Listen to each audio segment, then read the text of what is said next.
Bismillahirrahmanirrahim. Assalamualaikum warahmatullahi wabarakatuh.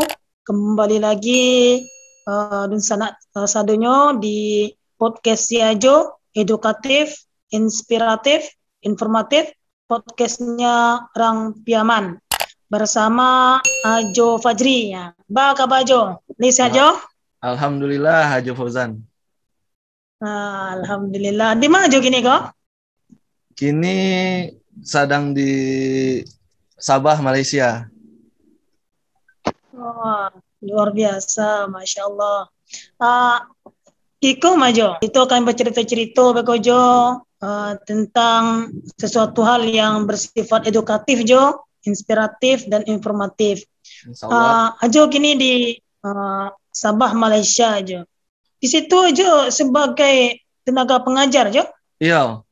Jadi saya di sini sebagai tenaga pengajar untuk pendidikan anak-anak Indonesia yang ada di Sabah, Malaysia. Berarti tenaga pengajar di Malaysia itu program pemerintah ya Jo? Ya, betul. Program dari Kemdikbud. Oh, Kemendikbud. Ya. Oh, setiap tahun atau hanya satu kali itu aja Jo? Oh, untuk pembukaan pendaftaran dan pengiriman guru-guru itu setiap tahun. Jadi setiap tahun dibuka istilahnya pendaftaran ya kan untuk ikut seleksi. Jadi biasanya itu di sekitar bulan Maret, setiap tahunnya itu di sekitar bulan Maret itu sudah dimulai pendaftaran, mulai dari pendaftaran online dulu. Kita daftar nama, ijazah, nomor ijazah kan dan segala macamnya. Kemudian itu adalah seleksi pertama. Jika memenuhi syarat, nanti kita masuk ke seleksi yang kedua, yaitu dari seluruh pendaftar itu dilihat siapa yang memenuhi kualifikasi, terutama ijazahnya berasal dari universitas akreditasi B. Nah ya kan. Kemudian untuk IPK itu ya 3 kalau tidak salah 3,0 begitu.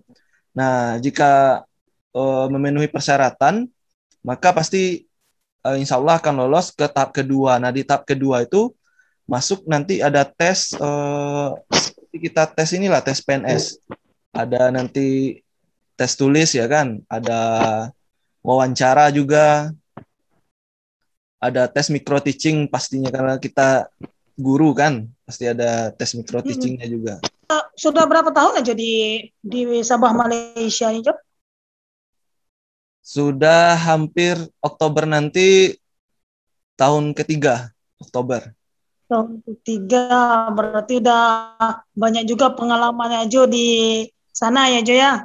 Alhamdulillah, kalau ibaratnya cerita ya kan, ibaratnya cerita yang bisa diceritakan, insya Allah. Nanti bisa kita saling berbagi nah Jo di channelnya podcast ya Jo ini. Tentunya. Dari yang mendaftar itu kan banyak kan Jo? Ya, betul. Banyak yang mendaftar. Jadi apa trik Ajo atau hal-hal yang Ajo lakukan agar bisa lulus menjadi tenaga pengajar di Malaysia? Yang pertama pastinya kita ini ya harus memenuhi semua persyaratan yang diminta. Karena kalau kita ada syarat yang tidak terpenuhi, ya otomatis mungkin di pendaftaran pertama itu kita tidak akan lanjut ke tahap kedua ya kan.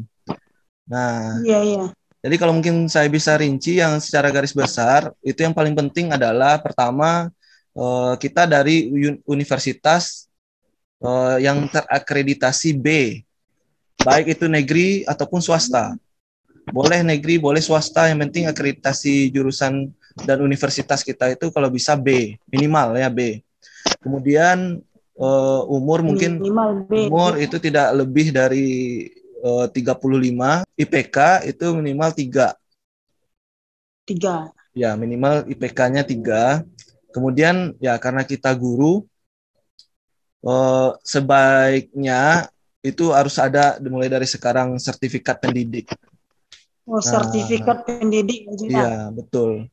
Karena di undang-undang kan memang sudah dinyatakan kalau untuk guru itu memang harus sudah memiliki sertifikat pendidik, ya kan?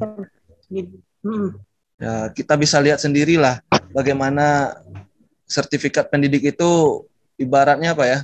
Oh, kita bisa lihat teman-teman yang ikut CPNS begitu kan, jika dia memiliki sertifikat pendidik, kalau sudah masuk tes SKB itu ibaratnya orang bilang ini satu kaki sudah ini sudah ada di Iya, NIP, iya. ada NIP-nya itu katanya kan. Iya. Tinggal dia hadir Benar. saja ujian katanya. Ya, sama dengan ketika saya di CPNS kemarin, Jo. Ya, Tuh, betul. cuma cemas juga kan Ya. melihat Mana saingan tahu apakah sertifikat pendidik atau tidak. nah itu kadang ya mungkin kalau boleh saya berargumen sedikit di sini terhadap mungkin kemarin itu banyak kan kawan-kawan yang belum ada serdik tapi terhadap teman-teman yang punya serdik itu berpandangan negatif lah begitu ya kan, sedikit berpandangan negatif, oh mentang-mentang ada serdik. Sebenarnya bukan itu masalahnya. Kan kita sudah tahu ini serdik ini sudah ditetapkan di undang-undang. Jadi ibaratnya kita lah yang memulai. Maksudnya kita lah yang usahakan mencari serdik itu bagaimana mendapatkannya. Jangan lalu kita menyalahkan orang yang sudah punya. Berarti kenapa dia bisa punya? Berarti dia mendahulukan itu begitu ya kan. Kita berpikiran positif saja. Kalau itunya, Jo, mata pelajaran yang menjadi tenaga pengajar di luar negeri itu apakah semua mata pelajaran atau hanya tertentu saja? Seperti aja kan mata pelajarannya bahasa Inggris gitu. Oh, semua mata pelajaran mulai dari pendidikan agama Islam, semua mata pelajaran yang ada di sekolah. Cuman bedanya nanti kita harus siap untuk suatu kemungkinan di mana kita ditempatkan itu untuk mengajar semua mata pelajaran. Walaupun kita misalkan seperti saya misalkan bahasa Inggris, kita pun harus siap nanti jika dibutuhkan untuk mengajar di SD. Nah, karena hampir setiap sekolah itu dia SD itu paling banyak. Kita pun harus siap dengan kondisi kita ditempatkan. Kalau saya kan ditempatkan di Sabah, sekolah Indonesia yang ada di Sabah itu mayoritas kebanyakan berada di lokasi ladang-ladang sawit. Tapi tidak perlu juga kita membayangkan, wah bagaimana ini bentuk ladang sawit, mulai akses jalannya, bagaimana listrik adakah, sinyal adakah, atau program ini sudah dari 2009.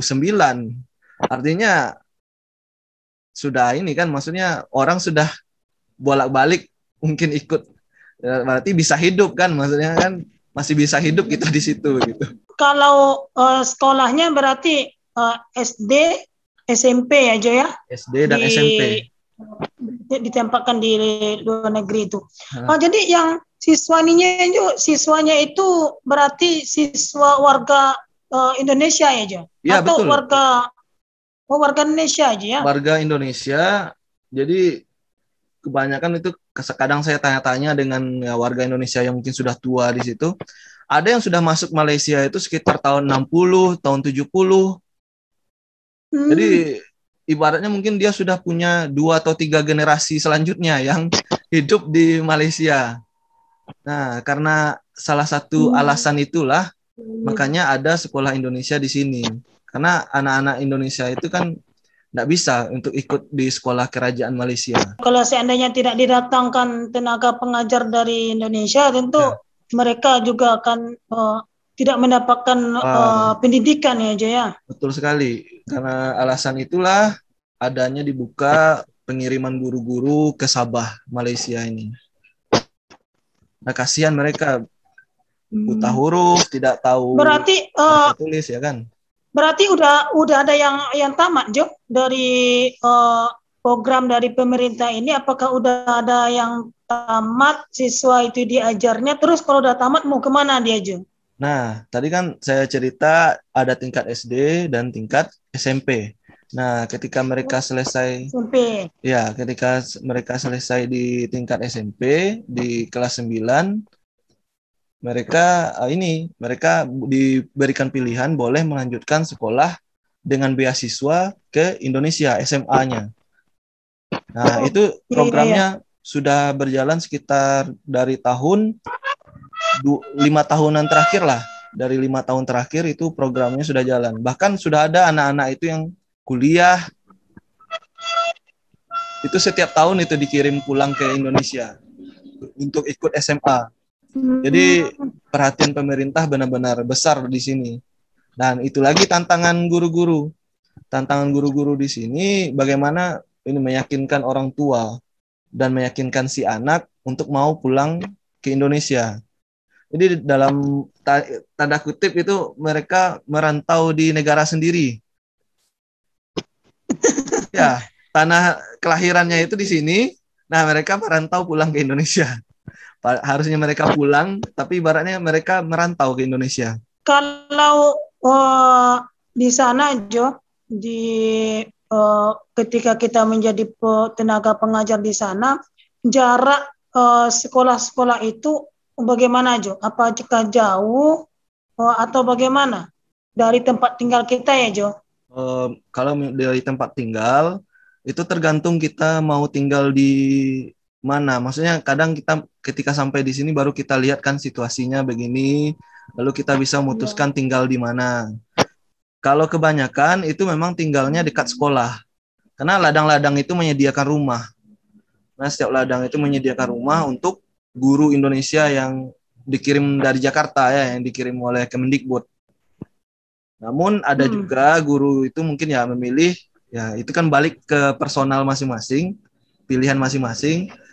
Nah, ada yang memilih untuk tinggal menyewa di tempat yang tentunya masih memungkinkan untuk datang ke sekolah gitu. Tapi mayoritasnya tinggal di ladang. Ajo kan udah juga termasuk dalam program SM3T kemarin itu kan, Jo. Berarti SM3T kan kita mengajar di daerah yang terpencil. Dari yang Ajo alami itu, Jo, mana yang apa namanya yang lebih sulit yang Ajo rasakan? Kalau lebih mana, sulit, Jo? ya kalau lebih sulitnya mungkin lebih berat SM3T.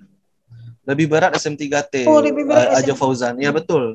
Karena kalau SM3T itu ada yang dapat di pulau, memang di pulau seperti saya di NTT 6 tahun yang lalu itu saya dapat di pulau lagi, sudah ke NTT ada lagi pulaunya. Ada yang dapat di Papua, ada yang tidak ada listrik, tidak ada sinyal, harus mendaki bukit untuk dapat sinyal. Nah, di sini justru bisa dikatakan tidak sesulit itulah, tidak sesulit itu. Berarti sarana dan prasarana kalau kita mengajar atau menjadi tenaga pengajar di luar negeri ini udah mendukung ya, Jo ya? Ya, lebih ini ya, lebih enak lah, lebih baik lah di sini begitu. Ketika kita menjadi tenaga pengajar ini, Jo, apakah itu sistemnya kontrak atau memang itu kan, Jo? Ketika kita mau aja gitu. Kalau udah kita tidak sanggup lagi, kita resign dari sana atau gimana, Jo? Ya, memang ketika kita lulus, kita disodorkan kontrak itu 2 tahun. 2 tahun. Ya, kontrak pertama 2 tahun, nanti dengan opsi perpanjangan per 1 tahun. Setelah habis 2 tahun boleh perpanjang 1 tahun. Kalau habis 1 tahun boleh perpanjang 1 tahun sampai maksimalnya ini 5 tahun. Maksimalnya 5 tahun ya. 5 tahun total. Dan seperti yang Ajo Fauzan tanya tadi, kalau misalnya kita mungkin ada kejadian apa yang kita tidak tahu dalam perjalanan, lalu kita harus balik, harus keluar begitu ya, harus resign. Nah, itu pun boleh. Itu tidak, maksudnya tidak ada masalah. Prosesnya kan ada begitu. Aturannya ada, nanti kita berpedoman ke aturannya saja begitu. Oh gitu. Artinya tidak ada yang dirugikan lah begitu.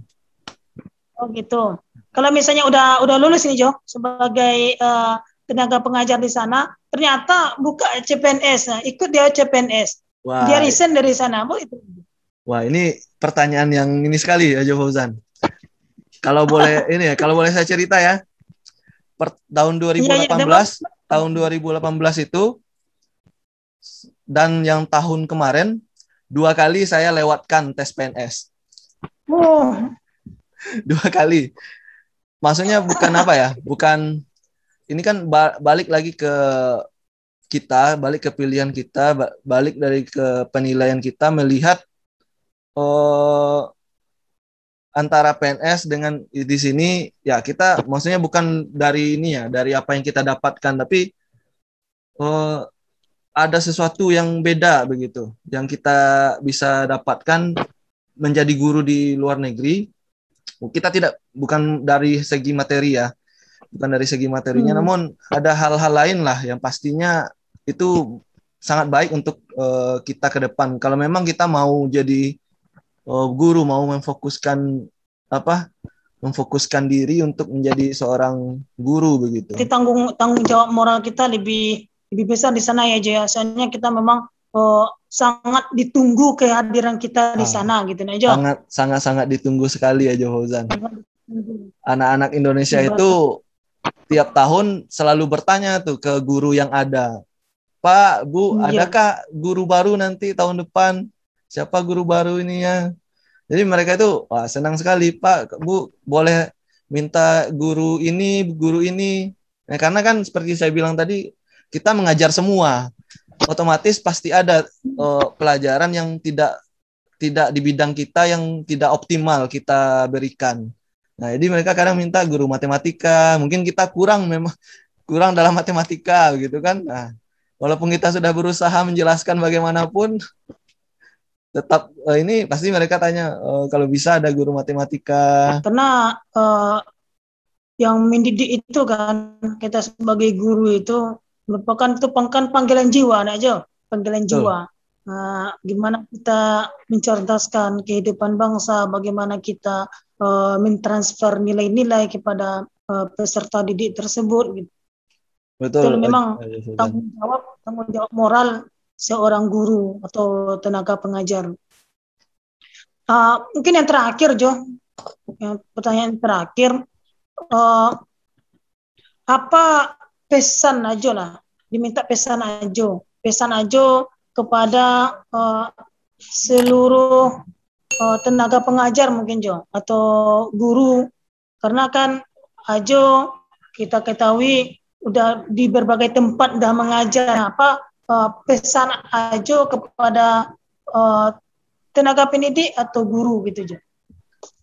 Aduh, kalau ditanya pesan, mungkin bukan pesan sebenarnya, bukan pesan untuk pendidik yang lain, tapi mungkin ya pesan untuk diri sendiri juga, untuk kita semua lah. Kita semua ya Jo ya? Ya, untuk kita semua mungkin yang betul-betul mulai terasa dengan saya itu memang harus, kalau memang jadi guru itu dari hati lah. Memang dari hati. Maksudnya kita kan tidak hanya mentransfer ilmu, tidak hanya kita juga mendidik, tidak hanya mengajar tapi juga mendidik, juga memberi evaluasi ya kan. Hanya kalau melakukan hal-hal itu memang hanya kalau ada pakai hati. Memang dari hati saja ininya. Karena saya kalau menurut saya ini pribadi balik dari SM3T ya, mungkin dulu awalnya motivasi pertama tentunya ini ya, pasti motivasi orang bekerja tentunya adalah imbalan atau gaji atau upah ya kan. Cuma setelah saya lewati beberapa bulan waktu SM3T, melihat bagaimana mulai dari kita datang itu begitu sangat diharapkan begitu. Artinya kalau misalkan kita ini kan uang itu ibaratnya ya sudah pasti kan, kalau kita bekerja itu uang itu otomatis datang. Namun ada hal lain selain uang begitu. Nah, kedekatan kita dengan masyarakat, kita bisa dapat orang tua baru, dapat saudara baru, ya kan. Nah, dapat inilah kenalan baru. Nah, itu yang mungkin tidak bisa dinilai. Itu mungkin yang tidak bisa dinilai. Harus mendidik dengan hati. Iya. Dan tidak membeda-bedakan peserta didik kita ya John, dimanapun itu berada. Iya. Baik kita berada di sekolah favorit, di sekolah yang jauh dari sarana dan prasarana. Intinya mendidik itu kan adalah panggilan jiwa yang harus kita laksanakan dengan hati dan sepenuh hati, dan agar tidak ada hati yang tersakiti. Dan begitu aja ya. Mungkin itu dulu ya, dan sana sadonyo di podcast ya Jo. Di pertemuan selanjutnya akan kita coba juga untuk diskusi-diskusi terkait dengan pendidikan, kemudian segala hal yang bersifat informatif dan inspiratif untuk kita semua. Terima kasih banyak Jo. Nanti kita lanjutkan sama-sama Jo Fauzan, sama-sama. Terima kasih di sana semuanya. Assalamualaikum warahmatullahi wabarakatuh.